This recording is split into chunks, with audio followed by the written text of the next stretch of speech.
What is going on, community? What is going on, people of Earth?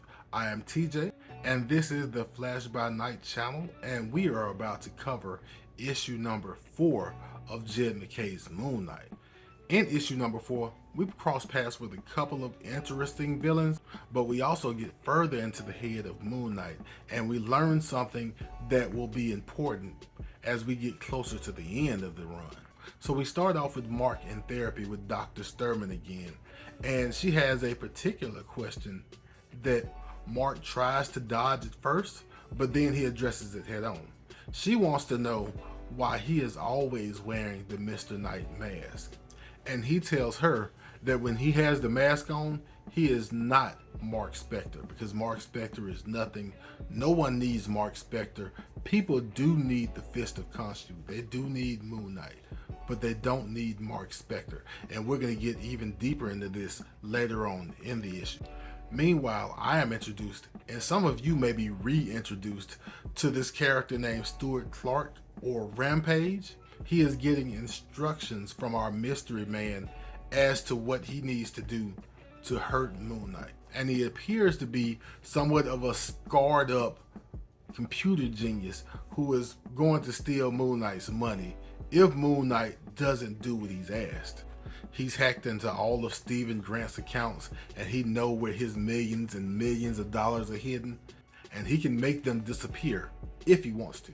Back at the Midnight Mission, Greer Nelson, aka Tigra, shows up at the office, and there is a quick West Coast Avengers reunion, and Reese finds out that Mark actually knows people outside of her and the villains he beats up every night.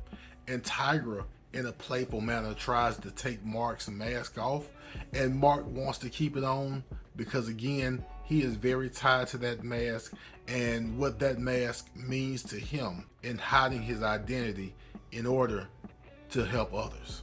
We then get a phone call from Clark, who lets Moon Knight know that he knows a whole lot of information about him, including his other alters and where his money is hidden.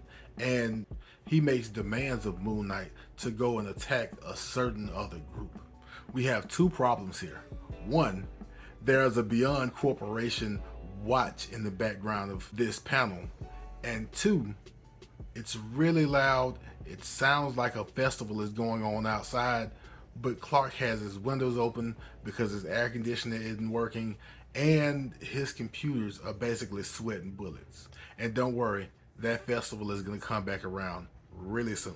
So Moon Knight drops in on the unsuspecting set of guys who look like they're having a meeting in the club. He takes a few of them down, and then he hears from his main target. And that target is none other than Jigsaw of Punisher fame. And Moon Knight tells Jigsaw he was sent by Clark. But he also tells Jigsaw that Clark only thinks he's in control. But since we're here, waste not, won't not. And when Clark is trying to catch up with Moon Knight later on, Moon Knight has caught up to Clark's location. How, you ask?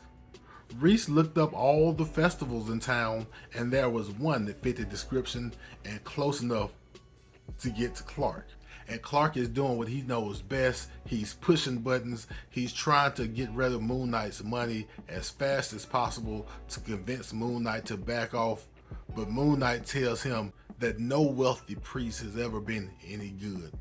After disposing of Clark, Tigra and Moon Knight have a night out where Tigra asks Moon Knight what's wrong with him because he doesn't seem like himself, or at least the Moon Knight that she knew back in the West Coast Avenger days. And we find out that Moon Knight has been holding on to a lot. For all the good he's done, he's also done a lot of wrong. He's hurt a lot of people. He's lost friends and family. He lost Marlene. He lost his child after the Age of Khonshu debacle in the Avengers book.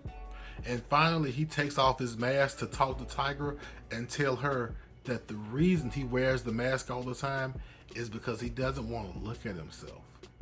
And as we wrap up the issue, we see Tigra still embrace him, still try to comfort him, still try to be his friend, even in his lowest moment. And that was Moon Knight issue number 4. And while it was fun seeing Mark beat up Jigsaw and get close to Rampage, what I really took away from this book is that Mark doesn't like, maybe doesn't love Mark. He knows that as Moon Knight, he is important. He knows he has a job to do. People's lives depend on him, but he has a lot of weight, a lot of emotional baggage weighing him down. And that's what makes Tiger important now and going forward. But there's no time to dwell in the past. There's no time to fix things in the immediate future, because in issue 5, the grits hit the pan. I hope you enjoyed yourself. I hope you saw something you liked. If you did enjoy yourself, go ahead and hit that like button. And if you want to keep up with me, keeping up with Moon Knight, hit that subscribe button, hit the notification bell, and of course, feel free to leave comments. But as we always do at this time, love yourself, love others, and I will be back in a flash.